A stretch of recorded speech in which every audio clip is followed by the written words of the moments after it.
So I've got a little story. So my dad was military.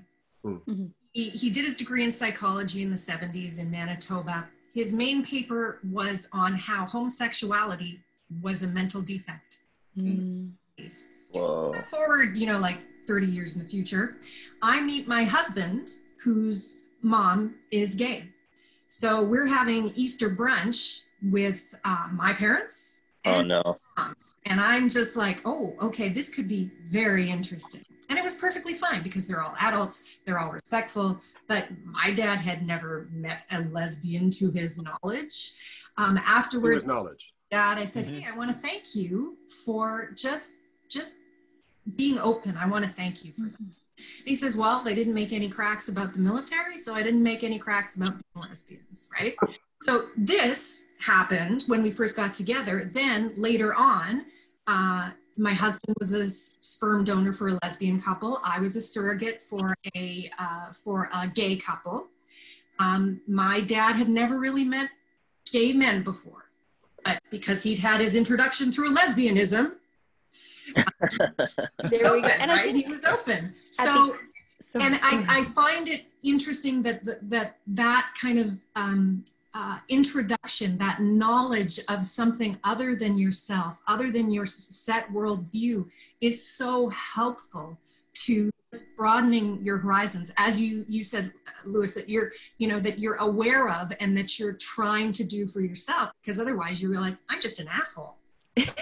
And at the end of the day, and he is. your horizons. Yeah, he is. And at the end of the day, we all know. I think we just have to be able to be open to getting to know people instead of stereotyping, instead of going by X group of people is X. Can I say something? On a person by person basis. Yeah. I also think, though, that, and this is something we all do, that the minute we get our back up and attack, and this goes with Trumpians as well, for me, I'm not saying I'm going to turn my back on you, right? But I'm going to at least give you a chance to change before I run you over with the car. One thing I have noticed, and I'm pretty happy about this. Firstly, when Andrew, I'm sorry my headphones cacked out on me. So Heather, if you could just repeat your 5-minute thing that you did there. That'd be great. Thanks. That'd be great. Word for word. I love that when Andrew threw to you both and asked you, if you had any problem with trans women at all, and you said no, which was the right answer. There was a part of me that just wanted you both to go, ooh, no, gross and weird. JK Rowling forever. It was hate that their boobs are always better than mine. Exactly. Yes. The one thing that I am finding heartening is I am working on this joke in my act about supporting the trans community, and I live in Ottawa now, which is it's weird that it's a government town that votes conservative. Oh, Heather and I know. It's weird that you want small government, yet they pay for your work. Okay. I know, right? So weird.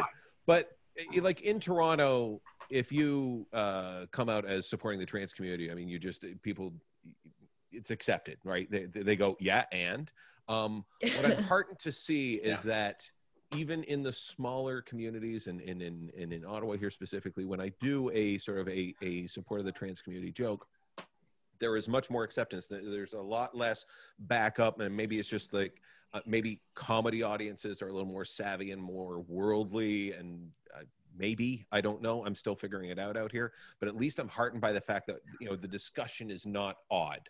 It's not off-putting, and it's becoming a little more mainstream. And if my little joke helps me kind of solidify that, then I'm happy with it.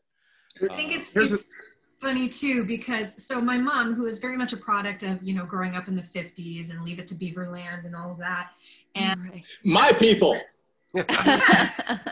So she will have these questions for me, right? And she'll say, well, what do you think of this? And she'll talk about, well, I just don't know what to call them anymore.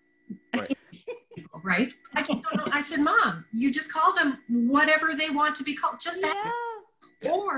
or the other thing was, you know, when statues were being torn down, well, what do you think of those statues being, its history being ruined, right? And I'm like, well, okay, think about this, Mom. Think about, would you feel as badly if it were a statue of Hitler that was being torn down? Which stopped her, right? Like, and so she's like, oh, I said, so kind of think about how the other person would think. Just put yourself in that mindset and have that notion that it's not all you. It's not all about you. And if you can just for a moment think about how it would feel to be a person of color, a trans woman, a trans man, to be gay, to be, you know, to anything that is outside your realm of, you know, kind of your day-to-day living. If you actually put yourself in those shoes, in which, you know, as an actor, you know, that's kind of what we do, right? Like that's where, and sometimes toward the detriment of our health or mental well-being, when you totally immerse yourself and you're like, oh my God, the world's so awful. Yeah. But that my mom, who's 75, every now and again when she'll come out with this thing, which if it had come from somebody in my social media circle, I'd be like, okay. But because she's my mom, I just basically say, okay, try to think about it this way. And because she's my mom and she loves me, she's like, oh, well, I never thought about it that way. See, that's really great, because if my mom, you talk to my mom to this day about Jamaicans. Oh, no. Whoa! Look,